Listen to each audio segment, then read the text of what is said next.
হাওড়া জেলার ডোমজুড়ের সাঁপুইপাড়ায় জমা জল নিয়ে পঞ্চায়েত সদস্যকে ঘিরে বিক্ষোভ। এই মুহূর্তের বড় খবর, হাওড়া ডোমজুড়ের সাঁপুইপাড়া এলাকা থেকে সাঁপুইপাড়া বর্ষকাটি গ্রাম পঞ্চায়েতের 270 নম্বর বুথে দীর্ঘদিনের জমা জল, রাস্তা ও পথবাতি সমস্যা নিয়ে এবার সরব হলেন স্থানীয় বাসিন্দারা।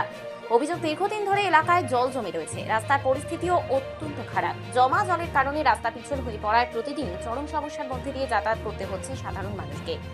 এমনকি ডেলিভারি দিতে আসা ব্যক্তিরাও মাঝে মধ্যেই রাস্তায় পড়ে যাচ্ছেন বলে অভিযোগ স্থানীয়দের। স্থানীয় বাসিন্দাদেরও প্রায় দুর্ঘটনার মুখে পড়তে হচ্ছে। এই দীর্ঘদিনের সমস্যার সমাধান না হওয়ায় আজ 270 নম্বর পার্টের তৃণমূল কংগ্রেসের পঞ্চায়েত সদস্য দীপিকা পান্ডে এবং ওনার স্বামীকে ঘিরে বিক্ষোভ দেখান ক্ষুব্ধ স্থানীয় বাসিন্দারা।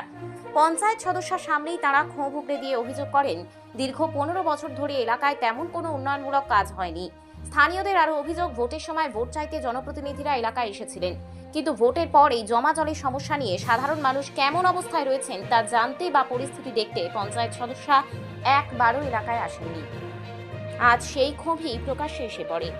পঞ্চায়েত সদস্যের সামনে দাঁড়িয়ে নিজেদের সমস্যার কথা তুলে ধরেন স্থানীয় বাসিন্দারা। তাদের দাবি, প্রতিশ্রুতি নয়, এবার দ্রুত জমা জল নিষ্কাশন, রাস্তা সংস্কার এবং পথবাতি ঠিক করার ব্যবস্থা করতে হবে।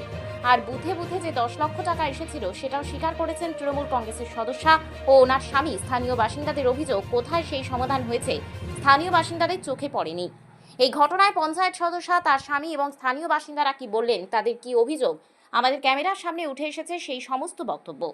দেখুন সাঁপুইপাড়ার 270 নম্বর বুথের সেই বাস্তব চিত্র।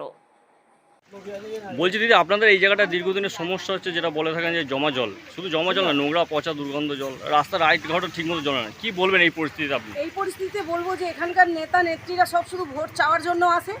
বিগত দিন ধরে ভোট যখন হয় তখনই আসে, তারপরে আর দেখা করতে আসে না। কে মরছে কে পড়ছে, এই রাস্তার এতটাই বাজে। 15 বছর আগে যা রাস্তাটা হয়েছিল তারপরে একবারও রাস্তা হয়নি। 3 বার ধরে নেতা নেত্রীর চেঞ্জ হচ্ছে, কিন্তু কোনো রাস্তার কোনো বিকল্প কোনো কিছু নেই। আমাদের যেতে আসতে, স্কুল যাচ্ছে বাচ্চারা, অফিস ডিউটি যাচ্ছে, সব দিনের পর দিন যেতে যেতে রাস্তায় পড়েই যাচ্ছে গাড়ি নিয়ে, কিন্তু কোনো কিছু বিকল্প বা রাস্তার মেরামত করার জন্য কেউ একবার দেখতেও আসে না।